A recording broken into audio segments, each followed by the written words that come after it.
Hi guys, good day. This is Jay from Pageant Trend. I'm here with one of the candidates of Binibini Pilipinas 2024, and she is representing Lucena City. And I'm here with Graciel. Hi, Graciel. Hi. Hi everyone. Nice to Ayan. see you all again. So, kumusta ka naman, Graciel? I'm very happy.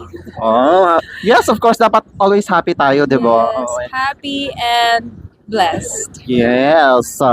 Ayun, Ikaw, kamusta ka? I'm okay and still blessed. Still fabulous? Yes, fabulous.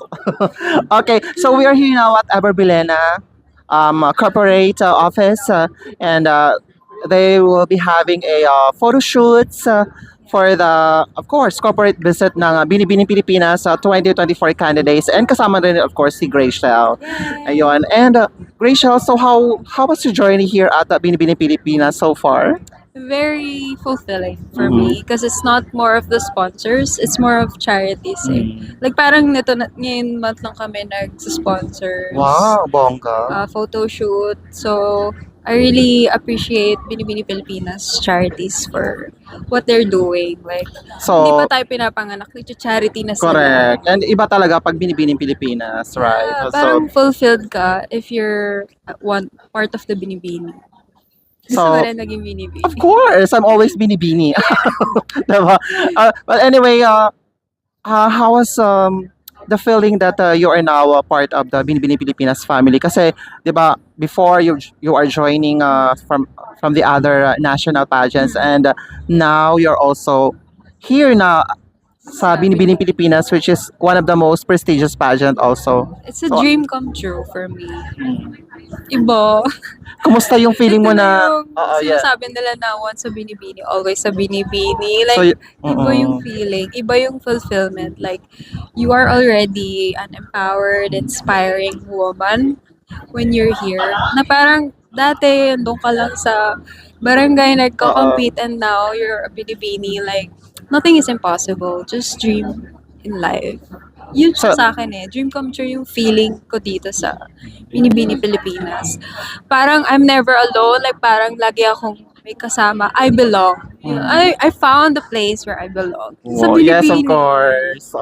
Tama yan, dear. And of course, nanonood ngayon ang mga kabataan, viewers ng Pageant Trend. So, what's your message to them on how to become a binibini like you also? Oh, grabe naman yun. Dati, I was one of you guys. I was one of the youth dreaming to become a Binibini.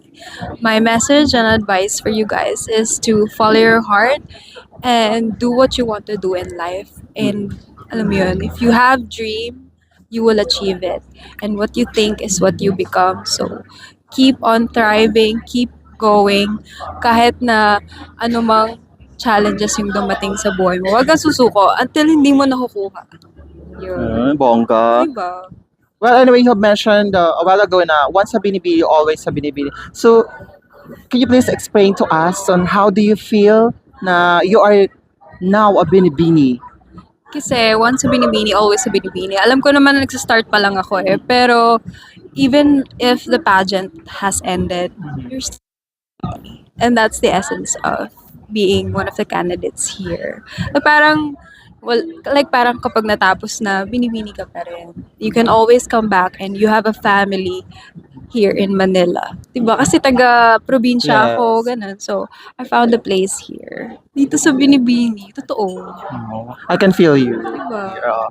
Well, anyway, of course, talking to Everbilena, ano yung pinaka-favorite mong products nila? Yung kilay. Yung pang-kilay nila. Bongga. It's Spotlight. Mega hit eyebrow pen. Super ganda nun. Try mo yun. Try ko nga rin. Madedefine talaga yung eyebrows mo. Like, alam mo yung parang mala Andrea Brillantes na kilay. Wow, bongga. Oo, bushy eyebrow.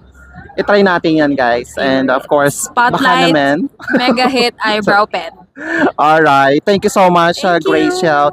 And, syempre, wag nating kalimutang suportahan si Graciel sa kanyang Binibining Pilipinas journey.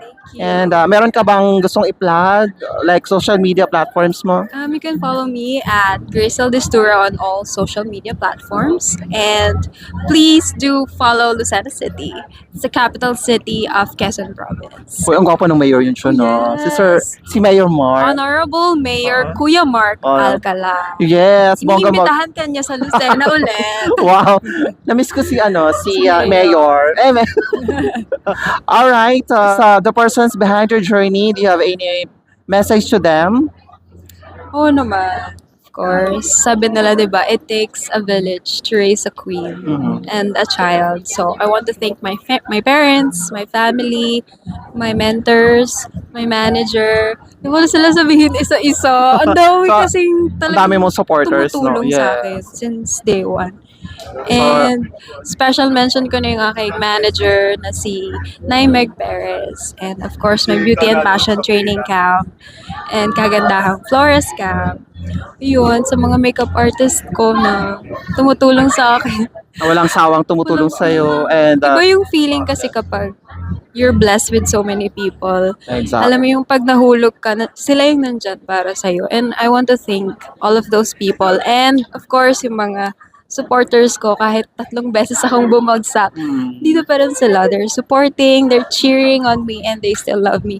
At yun, nadagdagan pa dito sa Binibining Pilipinas. Wow. Yeah. Congratulations, So I'm so thankful. dear. Thank you so much. Ayan. Thank you so much, guys. Please don't forget to subscribe us on our YouTube channel and follow us on our Facebook page, Pageant Trend, and as well as Pageant Trend Philippines.